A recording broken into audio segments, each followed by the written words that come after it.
What's up YouTube, BBA here. I got a request to do a video on how to change out your buffer lock in the KWA LM4, and what we're changing it out to is the this is the blowback armory custom stainless steel buffer lock for the KWA LM4. Very nice piece. They have this on their website. Go ahead and check them out. I believe it's retailing for $12 to $15. I don't remember, but no more than $15. I assure you that, plus shipping or whatever if you're not local. All right. So I'll go ahead and show you guys how to install that piece. Go ahead and take apart your upper and your lower.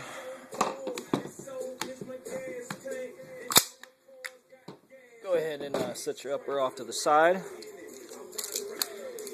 Let's go ahead and take off the grip.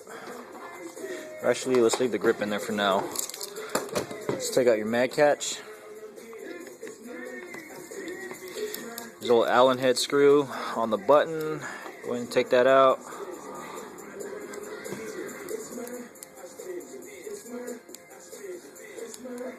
Set that off to the side. Your spring and your mag catch. With your hammer back, go ahead and slowly slide out your firing pin block. Now, for those of you that don't have the bolt catch mod, there's going to be a little spring that's going to pop out the back side here. There's a hole there with your detent pin. So go ahead and slide that out. I'll show you. Right here, there's a hole. There's a spring that pops out of there. So slowly slide that out and try to keep your finger over that so you don't lose that spring. Go ahead and set that off to the side. Go ahead and release your hammer. Make sure you don't let it come forward. Keep your finger here to catch the hammer. Alright, now there's going to be a little C-clip here. You're going to want to push that off here. That's for your full auto sear that holds that in. So what I like to use is 2 flathead screwdrivers. And then on the opening of the C-clip, just put a screwdriver on each side and then use one screwdriver to hold it from spinning around and the other one to slide it off. Alright, this is kind of tricky, so be patient with it and it'll come off. Okay.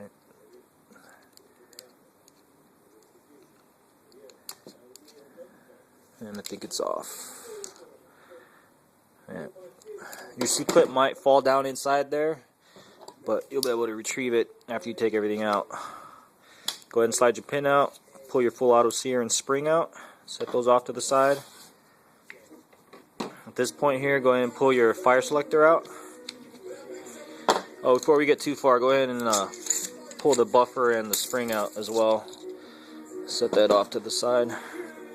Alright, after you get all this out, there's a metal tab in here on the side, this tab right here, and there's a little ledge right here on the bottom. Go ahead and take a pick or something and just kind of stick it underneath there and then slide the this plate out of the side there. After you get that plate out, you'll be able to remove your hammer spring or your hammer pin and your trigger pin.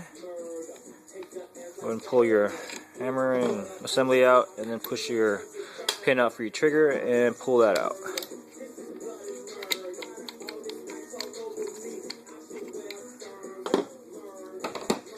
Now you can go ahead and take out your grip. Oh, there's your C-clip too. Forgot about that. Take off your grip.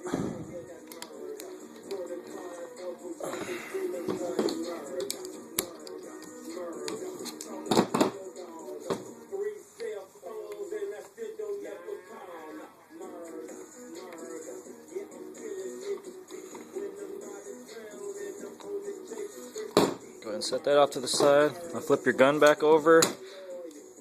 Slide your rear takedown pin out, and then this housing should slide right out. Be careful when you pull it out. On the ejection side, there's going to be a spring with a detent pin. That's for your fire selector. Keep your finger over that and just kind of don't lose that. Don't let that fall out. And then you slide out your stock buffer lock. This is not a stock one, but this is for demonstration only. Show you guys how to install it. So you have the spring underneath it. Put the spring in. You see here, the spring fits perfectly inside of it. And then you're just going to drop it in. like so. Alright. So go ahead and replace your buffer lock, put that back in. Hold your finger on this. I'm going to show you guys how to install it now.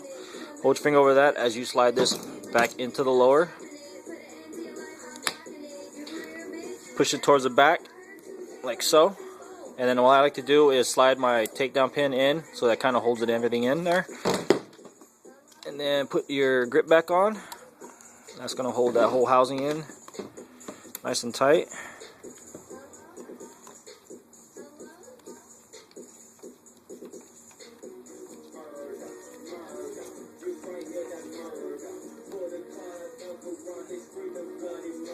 Tighten that up. Alright. Put it back over. Now you can put your trigger back in.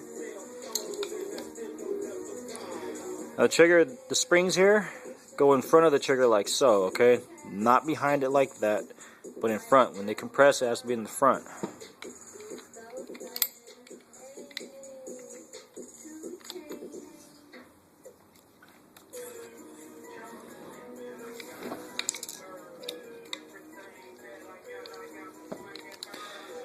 Alright, now we're going to slide the trigger pin through. The trigger and hammer pins have a groove on one side. That groove is for that silver plate to lock into. The silver plate that you slide out the inside right here. This plate right here. That plate locks into that groove, so you want the grooves on the ejection side of the gun, which is this side here. And slide this pin through the ejection side here, because there is a brass bushing that goes through the pin in the sear here that holds everything together. Sliding the pin through on this side pushes that brass all the way through and gives you clearance to slide that plate in. Alright, so that's in. Now the hammer can be put in.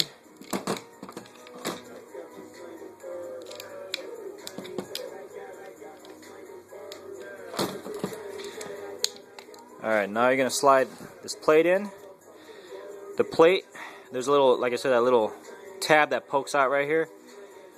That tab there, that's going to go underneath the hammer spring. So make sure your hammer spring is up.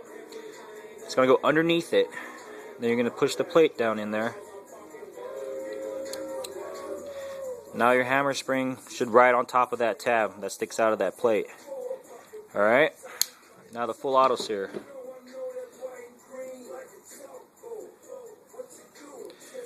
I like to put the spring in, put my finger down in the middle like so and kind of hold it in place. Take the spring here and bend it over and kind of move your finger over that to hold that in.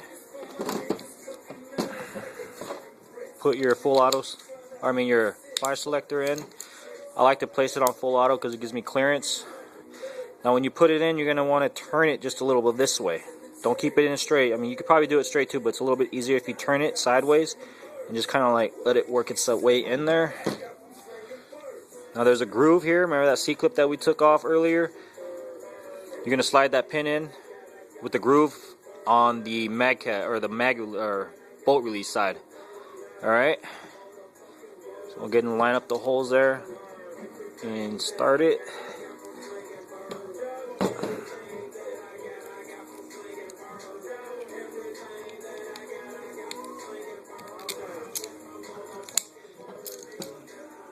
Nope, my spring came out of place there.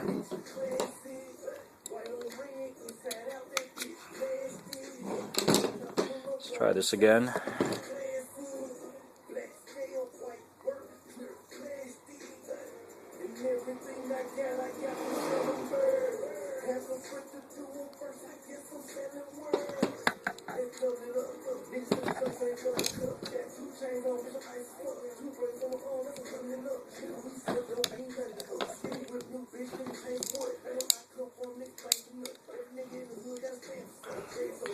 Move the spring over to the outer, to the side of the body inside there.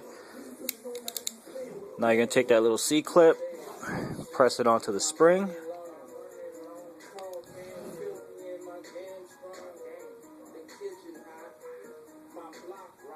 Like so.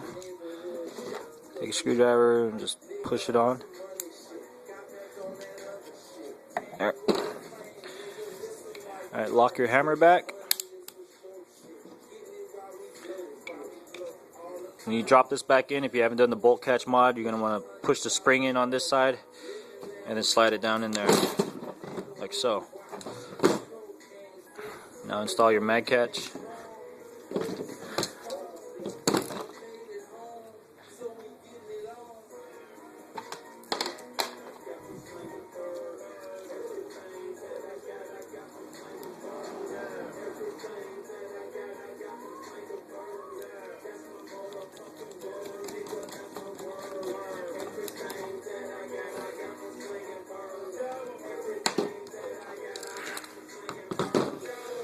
Install your buffer spring and buffer. This is a real A2 buffer here, okay? This A2 buffer has been cut down. Original length of this A2 buffer is about like so. See how long that is? You want to cut off about, let's see how long this thing is.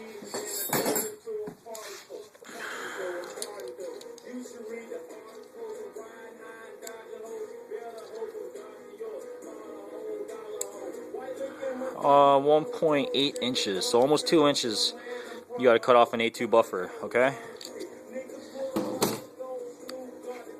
Because the standard or the stock OEM buffer for the LM4 is a little bit longer than the carbine buffers out there, so that's why I use the A2 buffer. All right, but yeah, after you change out your buffer lock, now you can start running the A2 buffer, and you get a lot more recoil, a lot more noticeable recoil out of your LM4. All right, let's go ahead and put the upper back on and make sure everything functions correctly.